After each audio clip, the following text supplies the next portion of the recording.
ज़्यादा बड़ा हो, इधर हो, और इस साइड पे ये नीचे इसका लेफ़्ट साइड और राइट साइड का बना हुआ है। तो कहते हैं लास्ट पे जाएंगे तो इसको थोड़ा सा गोलाई कर लें। ये कर लिया आपने। अब यहाँ पे कोई तस्वीर लगाना चाहते हैं, साथ अपनी तस्वीर लगाना चाहते हैं आप, तो उसके लिए ऊपर प्लस में जाएंगे, फ्रॉम गैलरी में जाएंगे। गैलरी में जाके यहाँ से आप अपने फ़ोटो जहाँ पे हैं उस जगह से आप अपना एक कोई सा भी फ़ोटो एक ले लेते हैं। बिलफर्ज ये मैं ये कारी साहब का ले लेता हूँ। ये चाहता हूँ कि ये थोड़ा सा इन्होंने किया है तो गोलाई में कर लेते हैं ऐसे।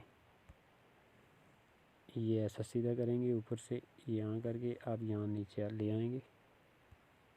बिलफर्ज आप इसको चौकोर करना चाहते हैं, चौकोर ही रखना चाहते हैं, तो इसी को क्लिक किया हुआ है, ये सेंटर में आएंगे, ये ए के साथ ही इसको कटिंग पे जाएंगे, इसका ये गोलाई इसको ख़त्म कर देंगे। दोबारा आएंगे तो ये इस तरीके से इसके बराबर हो जाएगा। आप चाहते हैं कि ये तस्वीर का साइड का जो है ना, जहाँ पूरी आ रही है, इसका ये किसी और कलर में नज़र आए थोड़ा सा वाज़े, तो यहाँ से स्ट्रोक में जाएंगे, इसका ये ऐसे कर लेंगे, सफ़ेद हो जाएगा, सुर्ख हो जाएगा।